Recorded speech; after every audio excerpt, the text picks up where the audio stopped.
ونعوذ بالله من شرور أنفسنا ومن سيئات أعمالنا من يهده الله فلا مضل له ومن يضلل فلا هادي له أشهد أن لا إله إلا الله وحده لا شريك له وأشهد أن محمدا عبده ورسوله أرسله بالحق بشيرا ونذيرا ليظهره على الدين كله ولو كره المشركون اللهم صل على محمد وعلى آل محمد كما صليت على إبراهيم وعلى آل إبراهيم وبارك على محمد وعلى آل محمد كما باركت على إبراهيم وعلى آل إبراهيم إنك حميد مجيد أما بعد فإن خير الكلام كلام الله وخير الحديث كتاب الله وخير الهدي هدي محمد صلى الله عليه وسلم وشر الأمور محدثاتها وكل محدثة بدعة وكل بدعة ضلالة أيها الإخوان والأخوات أوصيكم بنفسي أولا بتقوى الله أعوذ بالله من الشيطان الرجيم يا أيها الذين آمنوا اتقوا الله حق تقاته ولا تموتن إلا وأنتم مسلمون يا أيها الناس اتقوا ربكم الذي خلقكم من نفس واحدة وخلق منها زوجها وبث منهما رجالا كثيرا ونساء واتقوا الله الذي تساءلون به والأرحام إن الله كان عليكم رقيبا يا أيها الذين آمنوا اتقوا الله وقولوا قولا سديدا يصلح لكم أعمالكم ويغفر لكم ذنوبكم ومن يطع الله ورسوله فقد فاز فوزا عظيما بسم الله الرحمن الرحيم الذين آمنوا وتطمئن قلوبهم بذكر الله ألا بذكر الله تطمئن القلوب സ്നേഹമുള്ള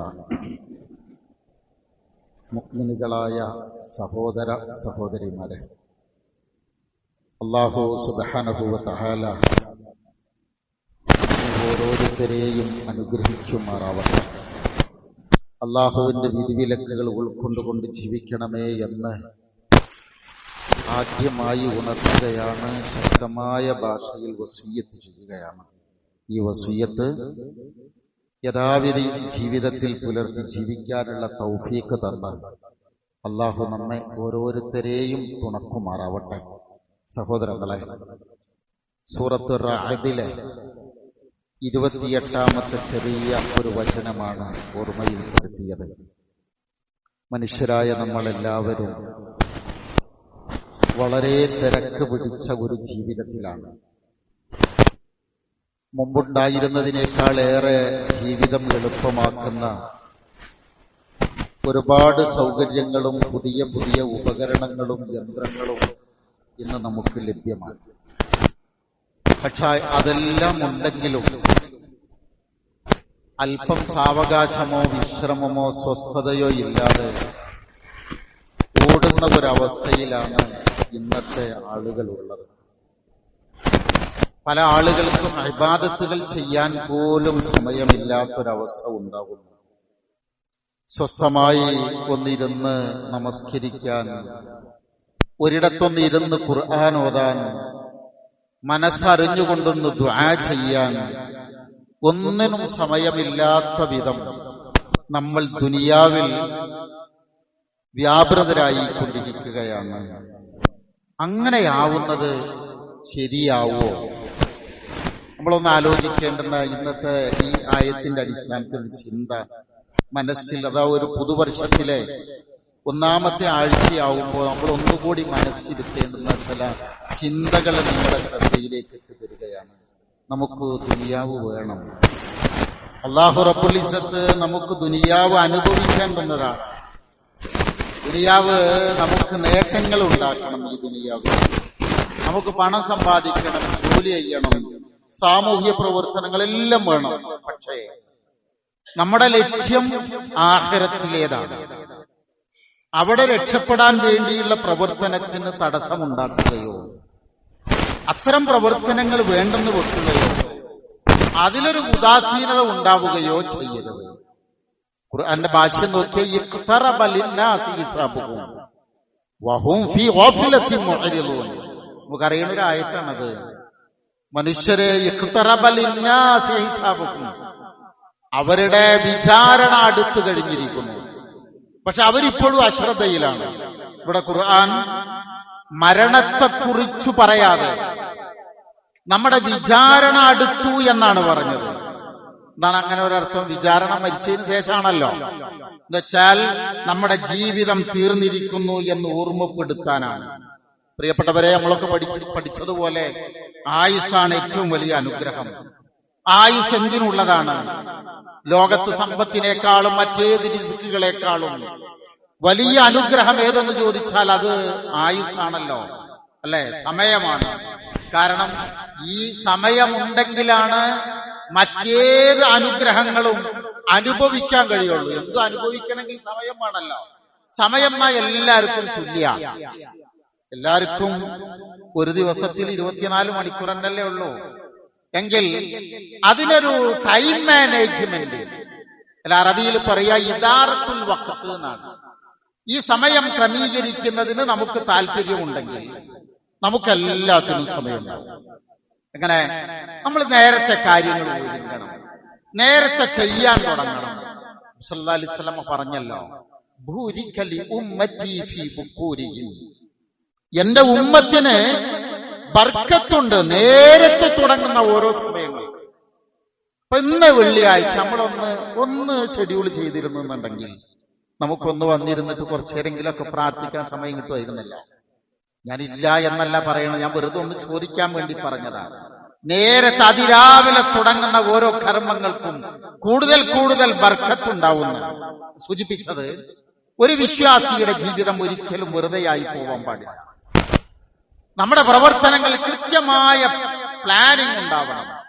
ആ പ്ലാനിങ്ങിലൂടെ നമ്മൾ മുന്നോട്ട് പോകുമ്പോൾ നമ്മുടെ കുടുംബത്തിനും നമുക്ക് ഒരുപാട് നല്ല നല്ല കാര്യങ്ങൾ ചെയ്തു കൂട്ടാൻ നമുക്ക് കഴിയും. മറ്റ് ഏത് ആരവങ്ങളെക്കാളും നല്ല ചിന്തകളുമായിട്ടാണ് നമ്മൾ ഇന്ന് തുടങ്ങേണ്ടത്. അതിന് നമ്മൾ നമ്മുടെ ജീവിതത്തെ ക്രമീകരിക്കണം. സമയത്തിന്റെ വില എന്ന് പറയുന്നത് ഭയങ്കരമാണ്, അല്ലെ? ഒരു മിനിറ്റിനൊക്കെ ചിലപ്പോൾ ഭയങ്കര മൂല്യം ഉണ്ടാവും. ഒരു മിനിറ്റ് ഞാൻ അങ്ങോട്ട് എത്താൻ വൈകി, അതുകൊണ്ട് എന്റെ ആ വണ്ടി പോയി, വാഹനം പോയി, ആ ട്രെയിന് പോയി, ആ ഫ്ലൈറ്റ് മിസ്സായി, പിന്നുണ്ടാവുന്ന ഒരു നിരാശ ഉണ്ടല്ലോ. ഒരു മിനിറ്റാ. അങ്ങനെയാണെങ്കിൽ 365 ദിവസവും കഴിഞ്ഞു. നമ്മൾ ആ ദിവസങ്ങളുടെ മൂല്യങ്ങൾ തിരിച്ചറിഞ്ഞോ? പ്രിയരെ, 2 ചിന്തകൾ മനസ്സിലുണ്ടാവണം. 2 ചിന്തകൾ വളരെ പ്രധാനപ്പെട്ട ഒരായത്താണ്. യാ അയ്യുഹല്ലദീന ആമനു തഖുല്ലാഹ വൽ തൻദുർ നഫ്സും മാ ഖദ്ദമത് ലിഗദിൻ വത്തഖുല്ലാഹ ഇന്നല്ലാഹ ഖബീറും ബിമാ തഅമലൂൻ വലാ തകൂനു കല്ലദീന നസുല്ലാഹ ഫഅൻസാഹും അൻഫുസഹും ഉലൈക ഹുമുൽ ഫാസിഖൂൻ. നമ്മൾ മായാത്ത മഷി കൊണ്ട് ഖൽബിന്റെ ഏതെങ്കിലും ഒരു ഭാഗത്ത് രേഖപ്പെടുത്തേണ്ടുന്ന വചനങ്ങളാണിത്. വിശ്വാസികളെ, അല്ലാഹനെ സൂക്ഷിക്കണേ. നാളത്തേക്ക് വേണ്ടി എന്ത് കരുതി എന്ന് എപ്പോഴും ആലോചിക്കണം, എപ്പോഴും ആലോചിക്കണം. ഇത് പറഞ്ഞു, വീണ്ടും പറയാണ്, വത്തഖുള്ള, അല്ലാഹനെ സൂക്ഷിക്കണം. അല്ലാഹ് എല്ലാം സസൂക്ഷ്മം നിരീക്ഷിക്കുന്നവനാണ്. വലാ തകൂനു കല്ലദീന നസുല്ലാഹ ഫഅൻസാഹും അൻഫുസഹും. അല്ലാഹനെ മറന്നവനെ പോലെ ആവരുത്.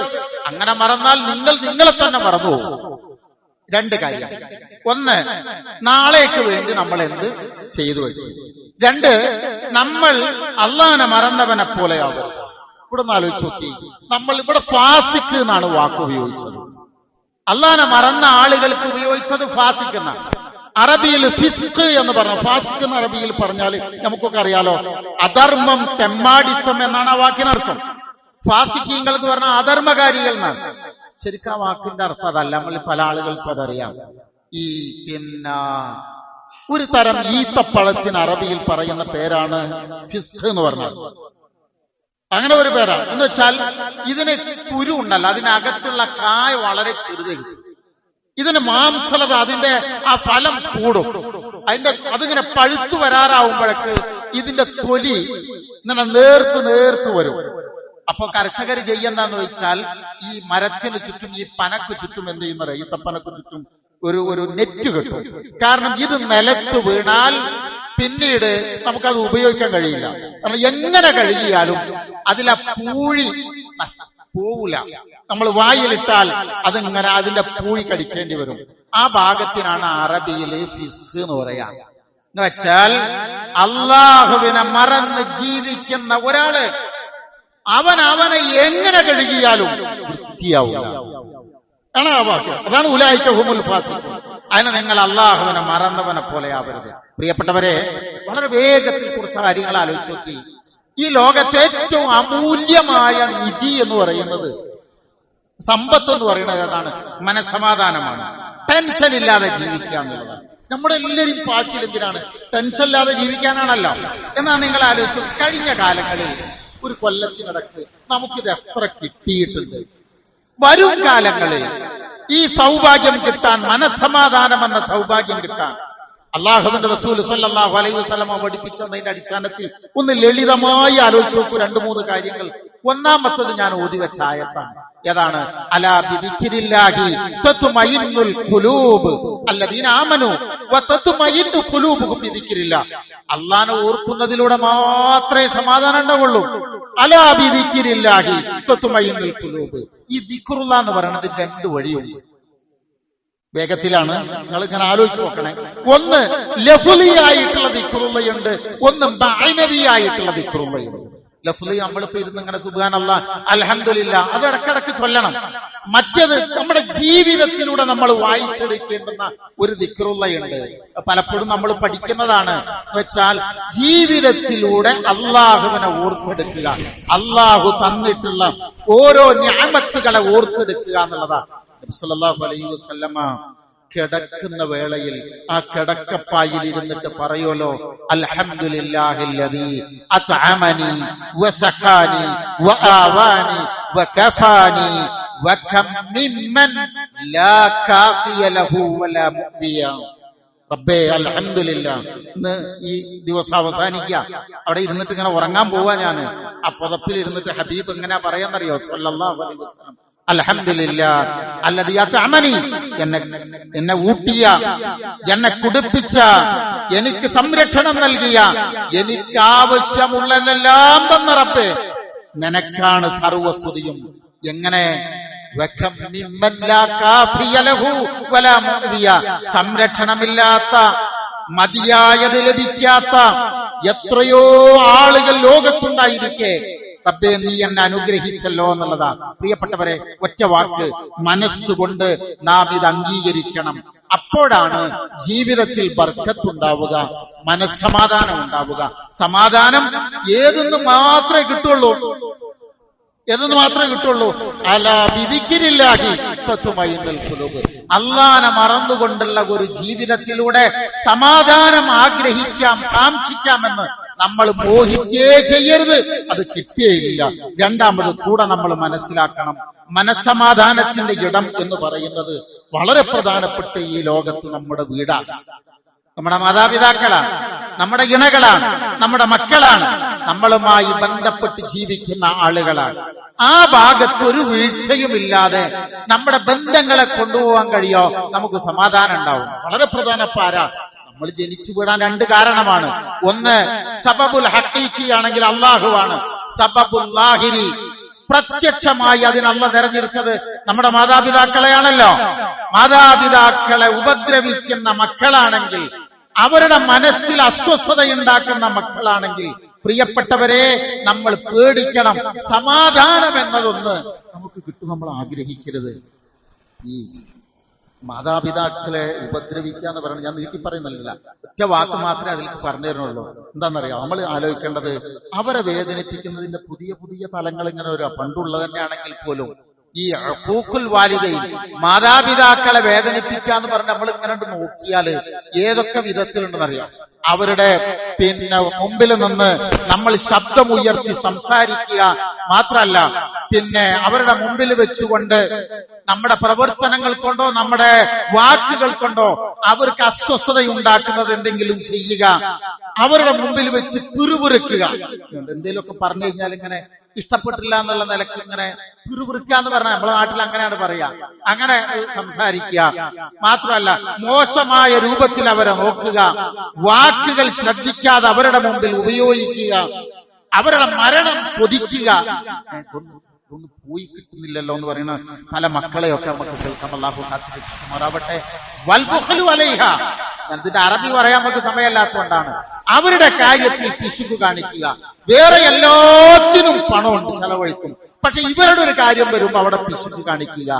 ആ പിശുക്കിന് വേറെയും കൂടിയും പറയുന്നുണ്ട്, അവർക്ക് സമയം അനുവദിച്ചു കൊടുക്കാതിരിക്കുക. അതേപോലെ തന്നെ ഈ പിശുക്കിന്റെ പുതിയ ഭാവങ്ങൾ നമുക്ക് കാണാം. നല്ല നല്ല ഭക്ഷണങ്ങളൊക്കെ നമ്മൾ പുറത്തു പോയാൽ ഇഷ്ടംപോലെ കഴിക്കും. പക്ഷേ അവർക്ക് ആ രൂപത്തിൽ എന്തെങ്കിലുമൊക്കെ ഒന്ന് വാങ്ങിച്ചു കൊടുക്കുക ചെയ്യുന്ന ആളുകൾ വളരെ കുറവായിരിക്കും. നമ്മളൊക്കെ അറിയാം, നമ്മള് ഫാമിലി ആയിട്ട് പുറത്തു പോയിട്ട് എത്ര ആയിരങ്ങൾക്കൊക്കെ തിന്നുന്നവരുണ്ടാവും. കൂട്ടത്തിലൊരാള് നിങ്ങളുടെ ഉപ്പാക്കും ഉമ്മാക്കും നിങ്ങൾ ഇങ്ങനത്തെ വാങ്ങിക്കൊടുക്കാറുണ്ടോന്ന് ചോദിച്ചു. അവർക്കൊന്നും അങ്ങനത്തെ ഇഷ്ടമല്ല, അവര് തിന്നൂലെന്ന് പറഞ്ഞു. പാപ്പാനോട് ചോദിച്ചു ഒരാള്, നിങ്ങൾക്ക് അത് ഇഷ്ടല്ലേ? നമുക്ക് കിട്ടേണ്ട മനേന്ന്. ഒരാൾ കൊണ്ടുപോയിട്ട് തിന്നൂല എന്റെ വാപ്പ എന്ന് പറഞ്ഞ ആ ഭക്ഷണം കൊടുത്തപ്പോ അവര് ആർത്തിയോടുകൂടി തിന്ന ഒരു അനുഭവം ഈ ഉള്ളവൻ കണ്ടിട്ടുണ്ട്. അല്ലാഹു എല്ലാ തരത്തിലുള്ള അപകടങ്ങളിൽ നിന്നും നമ്മളെ കാത്തുരക്ഷിക്കുമാറാവട്ടെ. ആ ഒരു ഭാഗം നിങ്ങൾ ശ്രദ്ധിച്ചു നോക്കിയേ. മക്കൾ എന്ന നിലയിൽ നമ്മുടെ മാതാപിതാക്കളെ വേദനിപ്പിക്കുന്ന ഒരു രംഗം ഏതെങ്കിലും തലത്തിൽ വന്നാൽ, അതങ്ങനത്തെ ഒരു ഭാഗം കഴിഞ്ഞൊല്ലം വന്നിട്ടുണ്ടോ? നമ്മൾ ഉണ്ടെങ്കിൽ അത് തിരിച്ചു പോകണം, ഇല്ലെങ്കിൽ ബർക്കത്ത് ഉണ്ടാവില്ല, സമാധാനം കിട്ടൂല. മറ്റൊന്നാണ് നമ്മുടെ മക്കള്, നമ്മുടെ ഇണകള്, അല്ലെ? നമ്മുടെ ഇണകൾ എന്നൊക്കെ ചോദിച്ചാൽ നിങ്ങൾ കൃത്യമായിട്ട് പഠിക്കണം. ഇന്നത്തെ കാലത്ത് ഞാൻ സൂചന മാത്രം പറയാനേ സമയമുള്ളൂ. 13% വീടുകളിലാണ് സമാധാനം എന്ന് പറയുന്ന ഒരു സാധനമുള്ളൂ എന്നാണ് ഗവൺമെന്റ് തലത്തിലുള്ള കണക്ക്. 35% ഫാമിലികളും ഡിവോഴ്സിലാണ് ഇന്ന് എത്തി നിൽക്കുന്നത്. ബാക്കി അതിന് ഇടയ്ക്കുള്ള കുടുംബങ്ങളുണ്ടല്ലോ, അത്യധികം അസ്വസ്ഥതയിലാണ്. രണ്ട് ഭാര്യയും ഭർത്താവും വീട്ടിലുണ്ടാവും. നമ്മളേതായാലും പിരിയണ്ട. നമ്മൾ പിരിഞ്ഞാൽ ഉണ്ടാകുന്നത് നമ്മുടെ മക്കൾക്ക് പ്രശ്നമായിരിക്കും. അതുകൊണ്ട് മക്കളെ ഓർത്തുകൊണ്ട് നമുക്ക് ഇങ്ങനെ പോകാം. രണ്ടുപേരും 2 റൂമുകളിൽ കഴിഞ്ഞുകൂടുന്ന എത്ര ഫാമിലികളുണ്ട്. നിങ്ങൾ ആ നിലക്കൊന്ന് ഇങ്ങനെ ശരിക്കും ആലോചിച്ച് നോക്കിയാല് എന്തൊരു സമാധാന. കുടുംബത്തിൽ സമാധാനമല്ല എന്നുണ്ടെന്നുണ്ടെങ്കിൽ പിന്നെ പുറത്ത് എന്ത് സംഗതി ഉണ്ടായാലും നമുക്കത് ഉൾക്കൊള്ളാൻ കഴിയൂല, നമുക്ക് സമാധാനം അനുഭവിക്കാൻ കഴിയൂല. അതുകൊണ്ടാണ് കുല്ലുക്കും വ കുല്ലുക്കും മസ്ഊലുൻ അൻ റഅയ്യതിഹി. അല്ലാഹുവിന്റെ ഹബീബ് സ്വല്ലല്ലാഹു അലൈഹി വസല്ലം നമ്മളെ പഠിപ്പിക്കുകയാണ്, അലാ കുല്ലുക്കും അറിയണം, നിങ്ങൾ ഓരോരുത്തരും ഉത്തരവാദിത്വമുള്ളവരാ. ആ ഉത്തരവാദിത്വത്തെ കുറിച്ച് നിങ്ങളോട് ചോദിക്കും. എന്നിട്ട് എണ്ണി എണ്ണി പറയുന്നുണ്ട്. ആര്? ഫൽ അമീറുല്ലദി അലനാസിറ. ഒരു അമീർ, അയാള് റായിയാണ്, ഉത്തരവാദിത്വമുള്ളവനാണ്. പിന്നെ അവന്റെ ഉത്തരവാദിത്വത്തെ കുറിച്ച് ചോദിക്കും. പിന്നെ കുടുംബനാഥനെ കുറിച്ച് പറയുന്നു, കുടുംബനാഥയെ കുറിച്ച് പറയുന്നു. ഓരോരുത്തരും ആണായാലും പെണ്ണായാലും അവർക്ക് ഒരുപാട് ബാധ്യതകളില്ലേ? ആ ബാധ്യത ചെറുതായിട്ടൊന്ന് അംഗീകരിച്ചു കൊടുത്ത് നമ്മൾ നമ്മുടെ ബാധ്യതകൾ നിർവഹിച്ചാൽ സുന്ദരമായി സമാധാനത്തോടു കൂടി പോകാൻ കഴിയും. വേറെ ഭൗതിക സൗകര്യങ്ങൾ, വിഭവങ്ങൾ ഉണ്ടാവുക എന്ന് പറയുന്നതല്ല സംതൃപ്തി എന്ന് പറയുന്നത്. സംതൃപ്തി അധികം കിട്ടുന്നത് വീട്ടിൽ തന്നെ. അതുകൊണ്ടല്ലേ ഖുർആൻ പറഞ്ഞത്, കല്യാണം കഴിക്കാൻ പോണ ഒരു മനുഷ്യനോട് ഖുർആൻ ആകെ പറഞ്ഞത് 3 കാര്യങ്ങളാണ്. ഒന്നാമതായി, നിങ്ങളുടെ ജീവിതത്തിലേക്ക് വരുന്നത് ഒരു മനുഷ്യനാണ് കേട്ടോ. മിൻ അൻഫുസികും അസ്വാജൻ ലിതസ്കുനു ഇലൈഹാ വജഅല ബൈനകും മവദ്ദതൻ വറഹ്മ. ആകാശത്തു നിന്നൊരു മാലാഖയല്ല വരുന്നത്, ഭൂമിയിൽ നിന്നൊരു മനുഷ്യനാണ്. അതുകൊണ്ട് അതിന്റെ എല്ലാ സ്വാഭാവികതകളും ഉണ്ടാവും. ഒരു അസാധാരണത്വവും നിങ്ങൾ പ്രതീക്ഷിക്കരുത്. എല്ലാ സ്വാഭാവികതകളുമുള്ള, അപാകതകളുള്ള, മനുഷ്യന്റെ എല്ലാ പോരായ്മകളുമുള്ള ഒരാളാണ് നിങ്ങളുടെ ജീവിതത്തിലേക്ക് വരുന്നത്. ആ ബോധ്യം നിങ്ങൾക്ക് ഉണ്ടാവണം. എന്നാലോ അതിനെന്ത് വേണമെന്നറിയോ? മിൻ അൻഫുസികും എന്ന് പറഞ്ഞത് അവിടെയാണ്. അതിന് ഒരു മനുഷ്യന് വേണ്ട രണ്ട് കാര്യങ്ങൾ ആ മിൻ അംഫുസിക്കിന്റെ കൂടെ ചേർത്തി പറഞ്ഞു. ഒന്ന്, സ്നേഹം കൊടുക്കണട്ടോ എന്ന് പറഞ്ഞു. സ്നേഹം എന്നുള്ളത് 24 മണിക്കൂറൊന്നും നമുക്ക് സ്നേഹം വേണ്ട. പക്ഷേ എന്ത് വേണം? അതിന്റെ കൂടെ പറഞ്ഞ മറ്റൊരു സാധനം ഉണ്ടല്ലോ, ആ സാധനം നമുക്ക് കൃത്യമായിട്ട് വേണം. അത് എന്നെ മനസ്സിലാക്കുന്ന, ഞാൻ മനസ്സിലാക്കേണ്ടുന്ന ഒരാളോടുള്ള 24 മണിക്കൂർ നടക്കേണ്ട എന്റെ പെരുമാറ്റം, ആ പെരുമാറ്റം നന്നാവണം. ആണുങ്ങളായ നമുക്കറിയാലോ, നമ്മുടെ ലോകം എന്ന് പറയുന്നത് ഏതാ? നമ്മുടെ കുടുംബാണ്, നമ്മുടെ ഇണയാണ്. ആ ഇണയില്ലാത്ത വീട്ടിലേക്ക് നമ്മൾ വെറുതെ പോയി ഇങ്ങനെ ഇരിക്കും, ഞങ്ങൾ അങ്ങാടിയിൽ കൂടി ഇങ്ങനെ നടക്കും, കുടുംബം വിരുന്നു പോയിട്ടുണ്ടെന്നുണ്ടെങ്കിൽ, അല്ലേ? ആ ബന്ധം ശരിയല്ലെങ്കിൽ പിന്നെന്ത് സമാധാനം ഉണ്ടാവുക? ആദർശപ്പൊരുത്തമുള്ള ഒരു ആത്മാർത്ഥ ബന്ധമുള്ള ഒരു കുടുംബം ജീവിച്ചാൽ മതിയാവൂല എന്നാണ് ആ പറഞ്ഞതിന്റെ അർത്ഥം. തിരിച്ചു നമ്മൾ നോക്കണേ. നമ്മുടെ സഹോദരിമാർ, നമ്മുടെ ഉമ്മാര് വളരെ കൃത്യമായി പഠിക്കേണ്ടതാ. യഥാർത്ഥ ഒറ്റ വാക്ക് ഞാൻ അതിലേക്ക് സൂചന തരാം. പുരുഷനെ മനസ്സിലാക്കുന്ന ഒരു സ്ത്രീയും പുരുഷനില്ലാതെ ജീവിക്കാൻ കഴിയില്ല എന്നാണ്. ഒരു പുരുഷന്റെ മഹത്വം എന്താണ് നമ്മളുടെ പെങ്ങന്മാർക്ക് മനസ്സിലാവണമെങ്കിൽ, അതിന്റെ വിലയറിയണമെങ്കിൽ, അത് പറയണമെങ്കിൽ എന്തറിയോ? ഒരു വിധവയോട് മാത്രം ചോദിച്ചാൽ മതി. ഒരു വിധവയോട് ചോദിച്ചാൽ മതി, അവർ നന്നായിട്ട് പറഞ്ഞു തരും ഒരു പുരുഷന്റെ മൂല്യം എന്താണ്. ഭർത്താവ് നഷ്ടപ്പെട്ട സ്ത്രീക്ക് മാത്രമേ അത്രയേറെ ആഴത്തിൽ ഒരാണിന്റെ മഹത്വം പറഞ്ഞു തരാൻ കഴിയുള്ളൂ. അതിൽ പ്രധാനപ്പെട്ട ഒന്നാണ് സുരക്ഷിതത്വം എന്ന് പറയുന്നത്. ഒരു പുരുഷൻ വീട്ടിലുണ്ടെങ്കിൽ ആ വീടിന്റെ സുരക്ഷിതത്വം, ആ വീട്ടിലെ ആളുകൾക്ക് ഉണ്ടാവുന്ന സുരക്ഷിതത്വം, ഞാനത് വളരെ കൃത്യമായി നമ്മുടെ കുടുംബങ്ങൾ പഠിക്കണമെന്നുള്ള നിലക്കുള്ളൊരു സൂചന എന്നാണ്. ഒരു വിധവയായ സ്ത്രീ കഴിഞ്ഞ ദിവസം, കാരണം അത്ര ഒരു മേഖലകളിലൊക്കെ ആയിട്ട് ഇങ്ങനെ ബന്ധപ്പെടുമ്പോൾ നമുക്ക് കിട്ടുന്നൊരു കൃത്യമായ പഠനം എന്താണെന്നറിയോ?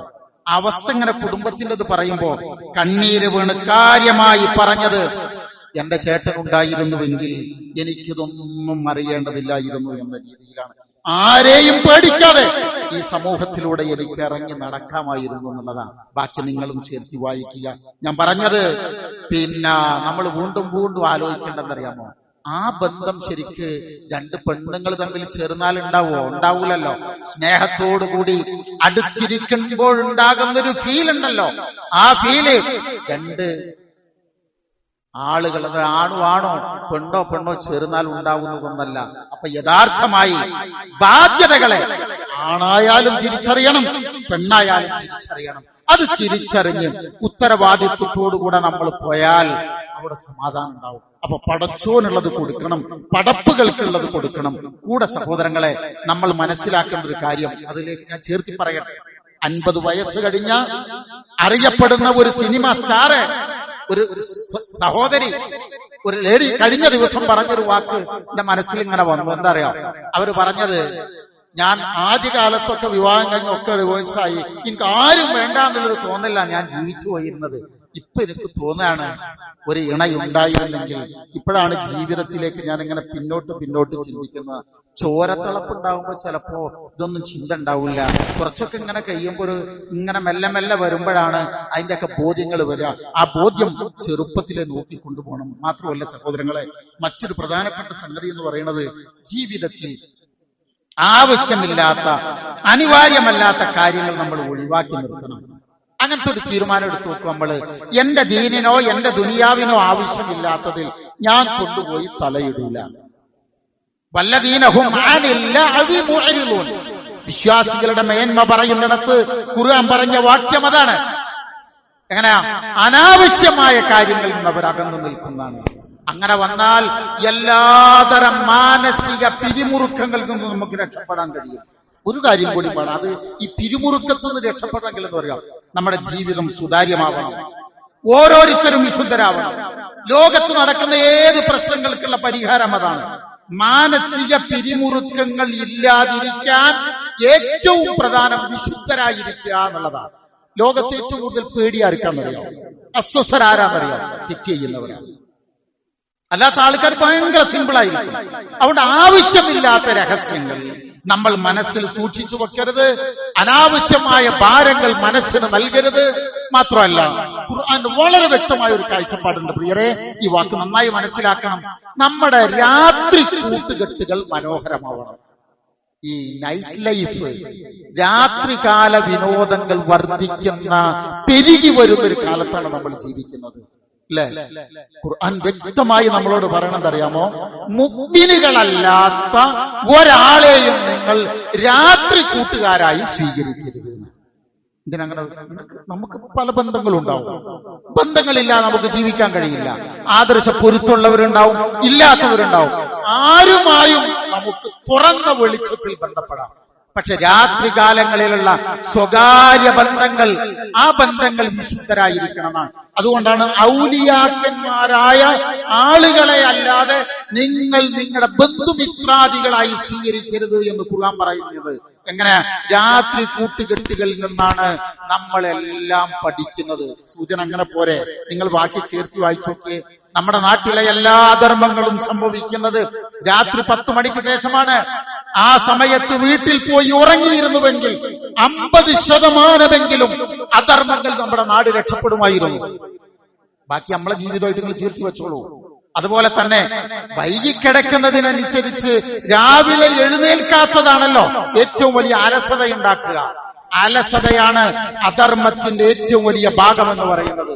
അതുകൊണ്ട് വൈകിക്കിടക്കണോ, കൃത്യമായിട്ട് എഴുന്നേൽക്കും ചെയ്യുന്നില്ല എന്നുണ്ടെങ്കിൽ പിന്നെ ആ മനുഷ്യന്റെ കാര്യം എടുക്കാല്ല എന്നുള്ളതാണ്. അതോടൊപ്പം തന്നെ ഇവിടുത്തെ ഏറ്റവും വലിയ പ്രധാന വില്ലൻ ഏതാണെന്നറിയാമോ?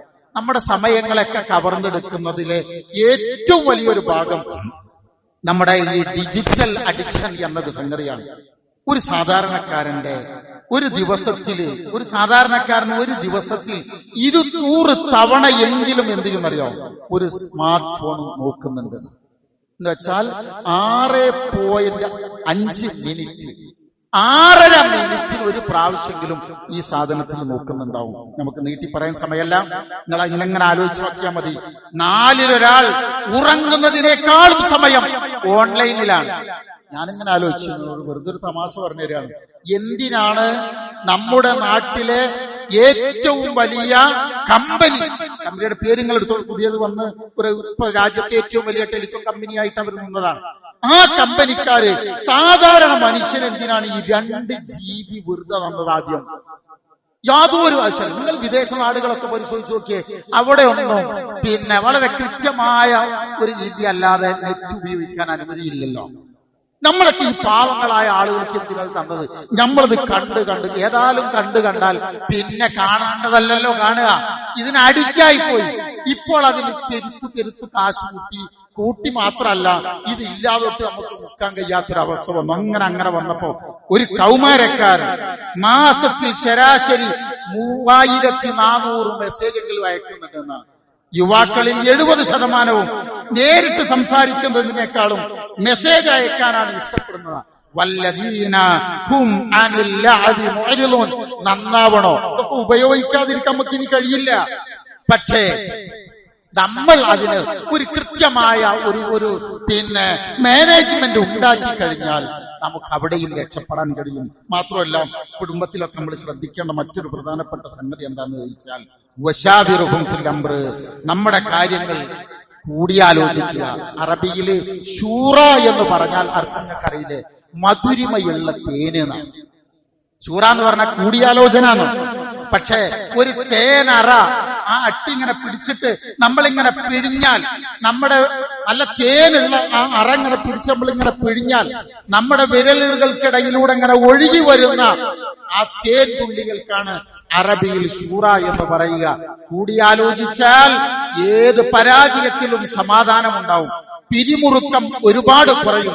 നമ്മുടെ കാര്യങ്ങൾ നമ്മുടെ വാപ്പിയമ്മി അറിയണം, നമ്മുടെ മക്കളറിയണം, നമ്മുടെ ഇണകൾ അറിയണം. മരിച്ചു പോയാലും സമാധാനം ഉണ്ടാവുന്നാൽ. അതല്ലെങ്കിൽ എന്തറിയോ? ഒരുപാട് അസ്വതകൾ. സാധാരണ പഴയ ആൾക്കാർ പറയുന്നുണ്ട്, ഖബറിൽ കിടക്കാനും കൂടി സമാധാനം തരൂലെന്ന്. എല്ലാരും അറിഞ്ഞ ഒരു കുഴപ്പമുണ്ടാവില്ല. മാത്രമല്ല പ്രിയരെ, വരുമാനമറിഞ്ഞ് ചെലവഴിക്കാൻ നമ്മൾ പഠിക്കണം. ഉള്ളത് കൊണ്ട് തൃപ്തിപ്പെട്ടുള്ള ജീവിതം വേണം. നമ്മുടെ സാമ്പത്തിക രംഗം നമ്മളറിയണം. ഞാൻ ആരാണ്, എന്റെ വരുമാനം എന്താണ്? ആ തിരിച്ചറിവ് നമുക്കില്ലെങ്കിൽ ഒരുപാട് അപകടങ്ങളിലാണ് നമ്മൾ ചാടുക. പൊങ്ങച്ചങ്ങൾ, ജാടകൾ ഇല്ലാതാകണം. അത് നമ്മുടെ ജീവിതത്തിൽ പോകണം. നമ്മൾ സിമ്പിൾ ആളുകളാവണം. എന്താണ് ആ പറഞ്ഞതിനർത്ഥം? നമ്മൾ സിമ്പിൾ ആളുകളാണ്. നമ്മളായാൽ മതി. അതുകൊണ്ട് തന്നെ കാട്ടിക്കൂട്ടലുകൾക്ക് ആയുസ്സുണ്ടാവുകയില്ല. സുഖലോലുപതയെ നമ്മൾ സൂക്ഷിക്കണം. അങ്ങനെ സൂക്ഷിച്ചവരെല്ലാവരും ജീവിതത്തിൽ വിജയിച്ചിട്ടുണ്ട്. യൂസഫ് അലൈഹിസ്സലാമയുടെ കഥ പറയുന്ന സൂറയാണല്ലോ സൂറത്ത് യൂസഫ്. ആ യൂസഫ് എന്ന സൂറത്തിലാണ് ഖുർആനിൽ ഏറ്റവും കൂടുതൽ ഹസൻ എന്ന വാക്കുപയോഗിച്ചത്, മുഹ്സിനീങ്ങൾ എന്ന വാക്കുപയോഗിച്ചത്. വല്ലാഹു യുഹിബ്ബുൽ മുഹ്സിനീൻ. മുഹ്സിൻ എന്ന് പറഞ്ഞാൽ അത് നമ്മുടെ ഈമാനിക സ്റ്റേജിൽ എവിടെ നിൽക്കുന്നു എന്നറിയാമോ? മുസ്ലിം, മുത്തഖി. മുസ്ലിം, മുഅ്മിൻ, മുത്തഖി, മുഹ്സിൻ. 4ാമത്തെ ഗ്രേഡാണ് നമ്മുടെ ഈമാനിന്റേത്. ഏറ്റവും ഉയർന്ന ഗ്രേഡാണ് മുഹ്സിൻ. ആ മുഹ്സിൻ എന്ന് പറയുന്നത് എന്ന് ചോദിച്ചാൽ യൂസഫ് അലൈഹിസ്സലാമിലേക്ക് അത് ചേർത്തി പറയുന്നത് ഏറ്റവും പ്രയാസം നിറഞ്ഞ ഒരു ജീവിതമായിരുന്നു യൂസഫ് അലൈഹിസ്സലാമയുടേത്. പക്ഷേ ജീവിതത്തിൽ ആ വിശുദ്ധി കാത്തു സൂക്ഷിച്ചുകൊണ്ട് മുന്നോട്ട് പോയപ്പോൾ ഒരു ജീവിതം, ഒരു മനുഷ്യായുസ്സിൽ ലഭിക്കാവുന്ന എല്ലാ മികവാർന്ന രംഗങ്ങളും യൂസഫ് അലൈഹിസ്സലാമക്ക് കിട്ടി എന്നതാണ് ആ ചരിത്രം നമ്മളെ പഠിപ്പിക്കുന്നത്. അതുകൊണ്ട് നല്ല മുഹ്സിനാകാൻ നമ്മൾ ശ്രമിക്കണം. ആ ശ്രമത്തിന് മാത്രമേ ജീവിതത്തിൽ വിജയങ്ങൾ ഉണ്ടാവുള്ളൂ എന്ന തിരിച്ചറിവ് നമ്മൾ നേടണം. ഇങ്ങനെ ഒരു ആലോചനകൾ എടുത്ത്, ഒരു തീരുമാനങ്ങൾ എടുത്ത്, ആ തീരുമാനത്തിന് ആയുസ്സുണ്ടാകണമേ എന്നാലോചിച്ചുകൊണ്ട് പ്രാർത്ഥിച്ചുകൊണ്ട് നമ്മൾ നീങ്ങിയാൽ അള്ളാഹുവിന്റെ എല്ലാ തൗഫീഖും നമുക്കുണ്ടാവും. അള്ളാഹുവിനുള്ളത് നൽകണം, മാതാപിതാക്കൾക്കും കുടുംബത്തിനുള്ളത് നൽകണം, പടച്ചവനും പടപ്പുകൾക്കുള്ളത് കൊടുത്ത് വേർതിരിച്ച് ജീവിതത്തിൽ ഒരു ചിട്ടയാർന്ന ഒരവസ്ഥ ഉണ്ടാക്കാൻ ശ്രമിച്ചാൽ 2 ലോകത്ത് നമ്മൾ രക്ഷപ്പെടും. നിറഞ്ഞ മനസ്സോടെ പ്രാർത്ഥിക്കുക. റബ്ബുൽ ഇസ്സത്ത് നമ്മെ ഓരോരുത്തരെയും അനുഗ്രഹിക്കുകയും തൃപ്തിപ്പെടുകയും ചെയ്യുമാറാവട്ടെ. ബിസ്മില്ലാഹി വൽഹംദുലില്ലാഹി വസല്ലല്ലാഹു അലാ നബിയിനാ വഹബീബിനാ മുഹമ്മദിൻ وعلى آله وصحبه أجمعين. أما بعد يا أيها الذين آمنوا اتقوا الله حق تقاته ولا تموتن إلا وأنتم مسلمون. സ്നേഹമുള്ളവരെ, അള്ളാഹുവിന്റെ വിധിവിലക്കുകൾ ഉൾക്കൊണ്ടുകൊണ്ട് ജീവിക്കണമേ എന്ന് ഒരിക്കൽ കൂടെ ഉണർത്തുകയാണ്, വസിയ്യത്ത് ചെയ്യുകയാണ്.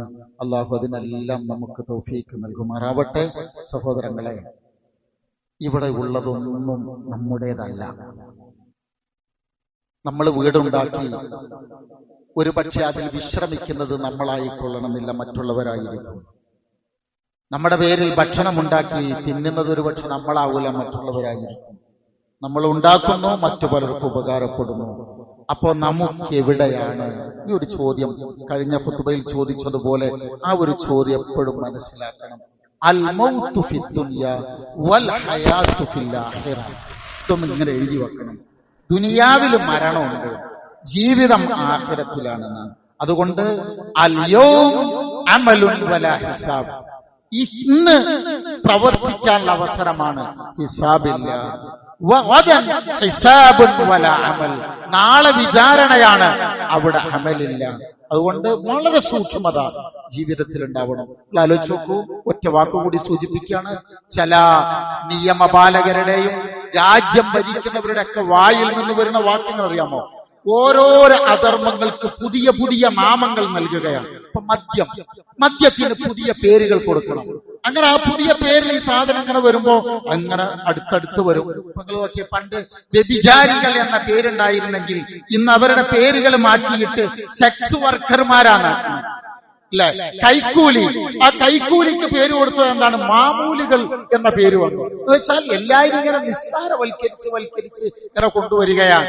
അങ്ങനെ വരുന്ന ഒരു കാലഘട്ടത്തിൽ നമ്മൾ ഇലയിട്ട് വിളമ്പി ആളുകളെ ഭക്ഷണത്തിന് ഇരുത്തിയിട്ട് കയ്യു കുത്താൻ പോണ സമയത്ത് ഇനി തിന്നരുതെന്ന് പറഞ്ഞു കഴിഞ്ഞാൽ തിന്നാതിരിക്കോ? ഏറെക്കുറെ അങ്ങനെ ഒരു കാലഘട്ടത്തിലാണ് നമ്മൾ ഉള്ളത്. വളരെ ശ്രമകരമായ ഒരു ബോധ്യം നമുക്കില്ല എങ്കിൽ നമ്മൾ അധർമ്മങ്ങൾ പെട്ടുപോവാൻ സാധ്യതകളുണ്ട്. അതുകൊണ്ട് അള്ളാഹുവിന്റെ തൗഫീഖ് മാത്രമാണ് നമ്മുടെ രക്ഷ. ആ രക്ഷ നമുക്ക് ലഭിക്കണമെങ്കിൽ നമ്മുടേതായ ശ്രമങ്ങൾ ഉണ്ടാവണം. പ്രിയരെ, നമ്മളെല്ലാവരും പ്രാർത്ഥിക്കുക. അല്ലാഹുമ്മ, എന്റെ കൂടെ നിങ്ങൾ പറയണേ, അല്ലാഹുമ്മ ഇന്നി അസ്അലുക തൗഫീഖൻ ഫിഅലൽ ഖൈറാത്ത്. പ്രാർത്ഥന ഞാൻ പഠിപ്പിച്ചതാണ്, എന്നാൽ ഒന്നുകൂടി ഓർമ്മപ്പെടുത്തുക. അല്ലാഹുമ്മ ഇന്നി അസ്അലുക തൗഫീഖൻ ഫിഅലൽ ഖൈറാത്ത്. വതർക്കൽ മുൻകറാത്ത്. അല്ലാഹുവേ, എല്ലാ നന്മ നിറഞ്ഞ പ്രവർത്തനങ്ങൾ ചെയ്യാനുള്ള തൗഫീക്ക് തരണേ. എല്ലാ തിന്മകളിൽ നിന്നും മാറി നിൽക്കാനുള്ള തൗഫീക്ക് തരണേ. ഇതാണ്, തിന്മകളിൽ നിന്ന് മാറി നിൽക്കാനുള്ള തൗഫീക്ക് തരണം, നന്മകൾ ചെയ്യാനുള്ള സൗഭാഗ്യവും തരണം എന്ന് പറഞ്ഞു നോക്കി. ഒറ്റ വാക്കുകൂടി, അല്ലാഹുമ്മ ഇന്നി അസ്അലുക തൗഫീഖൻ ഫിഅലൽ ഖൈറാത്ത് വതർക്കൽ മുൻകറാത്ത്. അങ്ങനെ നമ്മൾ പ്രാർത്ഥിക്കുക. നമുക്കിവിടെ ഒന്നും ഉണ്ടാവില്ല. നമ്മൾ പോകുന്ന കൈ അല്ലെ, മരണപ്പെട്ട ഒരാളുടെ ചിത്രം വരച്ചാൽ ആ ചിത്രത്തിൽ നമ്മൾ കാണുക ഇങ്ങനെ വരണ്ട ഒരു മരവിച്ചു നിൽക്കുന്ന കൈയാണ്. അങ്ങനെ തന്നെ നമ്മൾ പോകേണ്ടത്. ഒന്നുകൊണ്ടും വന്നവരല്ല, ഒന്നുകൊണ്ടും പോകുന്നവരല്ല. ഈ ജീവിതത്തിൽ അമല് അത് മനോഹരമായി തീരണം. അതിന്റെ തൗഫീക്കിന് വേണ്ടി അള്ളാഹുവോട് നമ്മൾ ചോദിച്ചുകൊണ്ടേയിരിക്കണം. ആ ചോദ്യമാണ് ഇന്ന് സത്യത്തിൽ നമ്മുടെ മനസ്സിൽ വരേണ്ടത്. എത്ര കാലം നമുക്ക് അറിഞ്ഞുകൂടാ. എപ്പോ പോകുമ്പോഴും സന്തോഷത്തോടു കൂടി പോകാൻ കഴിയണം. അത്തരം സൗഭാഗ്യമുള്ള ആളുകളുടെ കൂട്ടത്തിൽ ഉൾപ്പെടുത്തി പടച്ച റബ്ബ് നമ്മെ ഓരോരുത്തരെയും അനുഗ്രഹിക്കുകയും തൃപ്തിപ്പെടുകയും ചെയ്യുമാറാവട്ടെ. അവന്റെ ഇഷ്ടദാസന്മാരുടെ കൂട്ടത്തിൽ അള്ളാഹു നമ്മെ ഓരോരുത്തരെയും ഉൾപ്പെടുത്തുമാറാവട്ടെ. അവന്റെ കാരുണ്യത്തിന്റെ ചിറകിനടിയിൽ കഴിഞ്ഞുകൂടാൻ സൗഭാഗ്യം ലഭിക്കുന്നവരുടെ കൂട്ടത്തിൽ അള്ളാഹു നമ്മെ ഉൾപ്പെടുത്തുമാറാവട്ടെ. ജീവിതത്തിൽ വന്നുപോയ എല്ലാ ചെറുതും വലുതുമായ തെറ്റുകുറ്റങ്ങളെല്ലാം അള്ളാഹു നമുക്ക് മായ്ച്ചു തന്നു. രണ്ട് ലോകത്തും അള്ളാഹു അത് നമ്മിൽ നിന്ന് മറച്ചു വെക്കുകയും ചെയ്യുമാറാവട്ടെ. നന്മ പ്രവർത്തിക്കാനുള്ള മനസ്സല്ലാഹു നമുക്ക് പ്രദാനം ചെയ്യുമാറാവട്ടെ. ഈ ലോകത്ത് നിന്ന് പിരിയുമ്പോ സന്തോഷത്തോടുകൂടി അള്ളാഹുവിനെ കണ്ടുമുട്ടാനുള്ള തൗഫീക്ക് നമുക്ക് ഓരോരുത്തർക്കും അള്ളാഹു പ്രദാനം ചെയ്യുമാറാവട്ടെ. നമ്മുടെ മാതാപിതാക്കളെ അള്ളാഹു അനുഗ്രഹിക്കുമാറാവട്ടെ.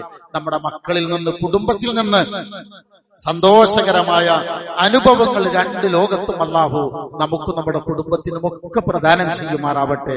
നമ്മിൽ നിന്ന് രോഗം കൊണ്ട് മറ്റു പല കഷ്ടപ്പാടുകൾ കൊണ്ട് ബുദ്ധിമുട്ടുന്ന എല്ലാ ആളുകളുടെയും കഷ്ടതകളിൽ നിന്ന്, രോഗങ്ങളിൽ നിന്ന് അല്ലാഹു കാത്തു രക്ഷിക്കുമാറാവട്ടെ. രണ്ട് ലോകത്തും ഐശ്വര്യം ലഭിക്കുന്ന നല്ലവരുടെ കൂട്ടത്തിൽ അല്ലാഹു നമ്മെ ഓരോരുത്തരെയും ഉൾപ്പെടുത്തുമാറാവട്ടെ. അല്ലാഹുമ്മ ഗഫിർ ലിൽ മുഅ്മിനീന വൽ മുഅ്മിനാത്ത് വൽ മുസ്ലിമീന വൽ മുസ്ലിമാത്ത് അൽ അഹ്യാഇ മിൻഹും വൽ അംവാത് ഇന്നക മുജീബുദ് ദഅവാതി യാ ഖാദിയൽ ഹജാത്ത്. ربنا اغفر لنا ولإخواننا الذين سبقونا بالإيمان ولا تجعل في قلوبنا غلا للذين آمنوا ربنا إنك رؤوف رحيم. اللهم اجرنا من النار. اللهم اعز الإسلام والمسلمين وأذل الشرك والمشركين ونجنا من القوم الظالمين. ربنا هب لنا من أزواجنا وذرياتنا قرة أعين وجعلنا للمتقين إماما. ربنا آتنا في الدنيا حسنة وفي الآخرة حسنة وقنا عذاب النار واغفر لنا يا غافر المذنبين. آمين برحمتك يا أرحم الراحمين. اللهم صل وسلم وبارك على نبينا محمد وعلى آله وصحبه أجمعين وسلام على المرسلين والحمد لله رب العالمين.